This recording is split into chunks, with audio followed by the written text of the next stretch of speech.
আমার ভাইয়ের আল্লাহ পাক কোরআনের ভিতরে ডাক দিয়ে বললেন, দুনিয়ার মানুষেরা তোমরা শোনো, আদাল্লানা মিনাল জিন্নি ওয়াল ইনসি নাজআলহুমা তাহতা আকদামিনা লিয়াকুনা মিনাল আসফালিন। আল্লাহ পাক ওই সমস্ত মানুষগুলো তাদেরকে আমাদেরকে দেখায় দেন যারা আমাদেরকে দুনিয়ার থেকে তোমার পথে চলতে দেয় নাই, কোরআনের পথে চলতে দেয় নাই। আল্লাহ গো তাদেরকে আপনি দেখায় দেন আজকেই কিয়ামতের ময়দানে তাদেরকে, সেই সমস্ত নেতাদেরকে আমাদের পায়ের নিচে ফেলে আজকে পদদলিত করব।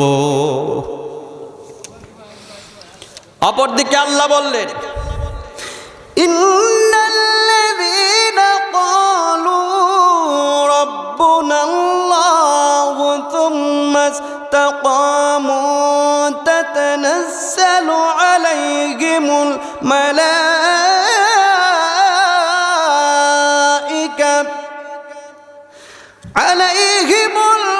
মালাইকাতু আল্লা তাখাফু ওয়া লা তাহসানু ওয়া আবশিরু বিল জান্নাতিল্লাতী কুনতুম তুআদুন।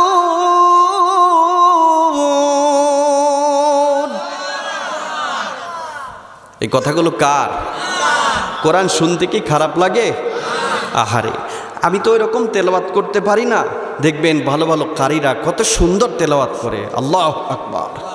এই যে সামনে রমজান মাস, কত সুন্দর কোরআন তেলাওয়াত করে, আছে না নাই? আহারে, রমজান মাস যখন আসে কোরআন শরীফ সন্ধ্যার আগে তারা কারীরা কোরআন শরীফ পড়ে কত সুন্দর করে।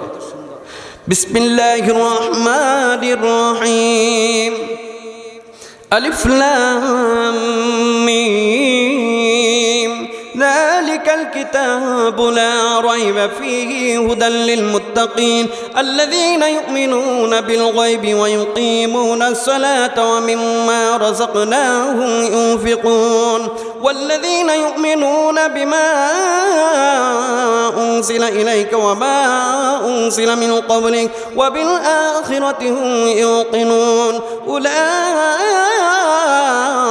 على هدى من ربهم وأولئك هم المفلحون إن الذين كفروا سواء عليهم أأنذرتهم أم لم تنذرهم لا يؤمنون ختم الله على قلوبهم وعلى سمعهم وعلى أبصارهم غشاوة ولهم عذاب عظيم। কোরআন তেলাওয়াত করে না? আহারে, কত সুন্দর। আল্লাহ রাব্বুল আলামিন কাল কিয়ামতের ময়দানে আল্লাহ পাক বললেন, দুনিয়ার মানুষেরা তোমরা শোনো, ইন্নাল্লাযীনা ক্বালু রাব্বুনাল্লাহ, যারা দুনিয়াতে বলবে আমার রব আল্লাহ। আমার রব কে? একটু জোরে বলেন, আমাদের রব কে? সবাই একটু দুই হাত তুলে বলেন, আমাদের রবটাকে? চিল্লায় বলেন, আমাদের রব কে? আমার রব হলো আল্লাহ।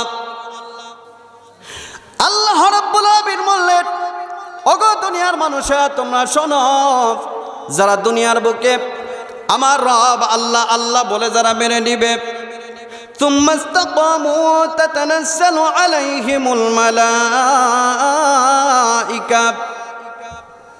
এবং সেই আল্লাহ নামের প্রতি যারা অবিচল থাকবে, সেই আল্লাহর নামের উপর যারা অবিচল থাকবে, দুনিয়ার বুকে আল্লাহর পথে থাকার কারণে, এই কোরআনের পথে থাকার কারণে, এই নামাজ কায়েমের আন্দোলনে থাকার কারণে, যাকাত ভিত্তিক অর্থনীতি প্রতিষ্ঠিতার করার পেছনে যদি আল্লাহকে অবিচল আল্লাহ বলে মেনে নেয়, সে যদি মেনে নেয় রব আমার আল্লাহ, আমাদের সৃষ্টিকর্তা আল্লাহ, আইনদাতা আল্লাহ, বিধানদাতা আল্লাহ, রিজিকদাতা আল্লাহ, পালনকর্তা আল্লাহ, কথা বলে ঠিক কিনা?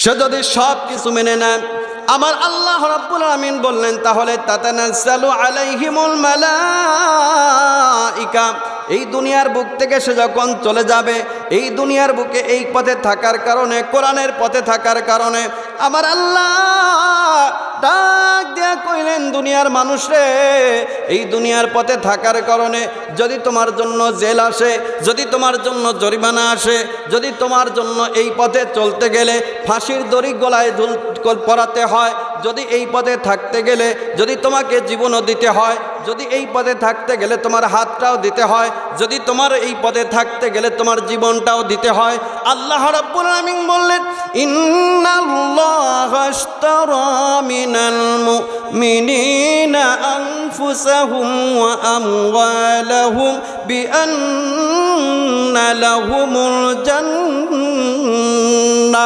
জোরে জোরে কোন আল্লাহু আকবার।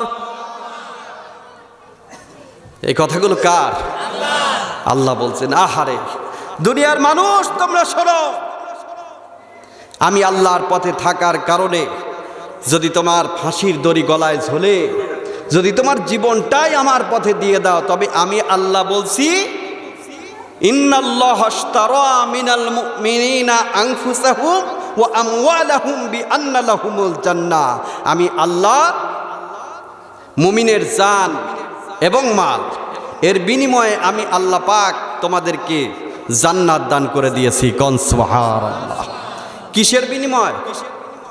আনফুসাহুম, সর্বপ্রথম জান, সর্বপ্রথম কি? জান, তারপর কি? মাল। এই দুইটার বিনিময় আমি আল্লাহ পাক মুমিনদের কাছে জান্নাত বিক্রি করে দিয়েছি। কোন সুবহানাল্লাহ। সুতরাং আল্লাহর পথে থাকতে গিয়ে, আল্লাহর দ্বীনের পথে থাকতে গিয়ে, আল্লাহর কোরআনকে সংসদে নেওয়ার জন্য, নামাজ কায়েমের আন্দোলনের জন্য যদি হাত দিতে হয় দিতে হবে, রক্ত দিতে হয় রক্ত দিতে হবে, জেলখানায় গেলে যেতে হবে, যদি ফাঁসির দড়ি গলায় ঝুলতে হয় তবুও ঝোলাতে হবে, তবুও এক পা পিছু হওয়া যাবে না। আল্লাহর পথের দিক থেকে হবে, আল্লাহর পথেই জীবন দিতে হবে, আল্লাহর পথেই মরতে হবে। এরই নাম মুসলমান, এরই নাম ইন্নাল্লাযীনা ক্বালু রাব্বুনাল্লাহ সুম্মা ইসতাকামু তাতানাজ্জালু আলাইহিমুল মালায়েকা। আল্লাহ পাক বললেন, যারা আমি আল্লাহকে আল্লাহ বলে মানে, আমার হুকুম যারা পালন করার জন্য জীবনের সর্বশেষ দিয়ে আমি আল্লাহর উপর অবিচল থাকে, এরাই হলো দুনিয়ার বুকে মুমিন, আর এরাই হলো মুত্তাকি। জোরে জোরে বলেন আল্লাহু আকবার। সুতরাং আমার ভাইরা, আল্লাহর পথে থাকতে হবে, আল্লাহর পথে অবিচল থেকে আল্লাহর পথে লড়তে হবে, তবেই আপনার জন্য সফলতা। আমার ভাইরা, কি সমস্যা হচ্ছে? আমার ভাইরা, আল্লাহ রাব্বুল আলামিন বললেন, ওয়াকালাল্লাহু ইন্নী মাআকুম, অবশ্যই আমি আল্লাহ তোমাদের সঙ্গে আছি। লা ইন আকামতুমুস সালাতা ওয়া আতাইতুমুজ যাকাতা, যদি তোমরা জমিনে নামাজ কায়েম করতে পারো, যদি তোমরা যাকাত ভিত্তিক অর্থনীতি যদি তোমরা জমিনে চালু করতে পারো, তাহলে আমি আল্লাহ ওয়াদা দিলাম, আমি আল্লাহ তোমাদের সঙ্গে আছি। কোন সুবহানাল্লাহ। তাহলে আমাদের কয়টা কাজ করতে হবে? কয়টা? জোরে কোন কয়টা? দুইটা। একটা হচ্ছে সালাত কায়েম করা, একটা কি কায়েম করা? সালাত কায়েম করা। আর একটা যাকাত ভিত্তিক অর্থনীতি। যাকাত ভিত্তিক না সুদ ভিত্তিক? কথা কয় না। যাকাত ভিত্তিক না সুদ ভিত্তিক? কেউ কি চুপ করে আছেন? আল্লাহ বলছেন, তোমরা যাকাত ভিত্তিক অর্থনীতি চালু করবা না সুদ ভিত্তিক অর্থনীতি চালু করবা? যাকাতের পক্ষে কারা একটু হাত তোলেন তো, আল্লাহকে দেখান তো একটু। লিল্লাহে তাকবীর। আল্লাহ পাক এই হাতগুলোকে দেখতেছে না?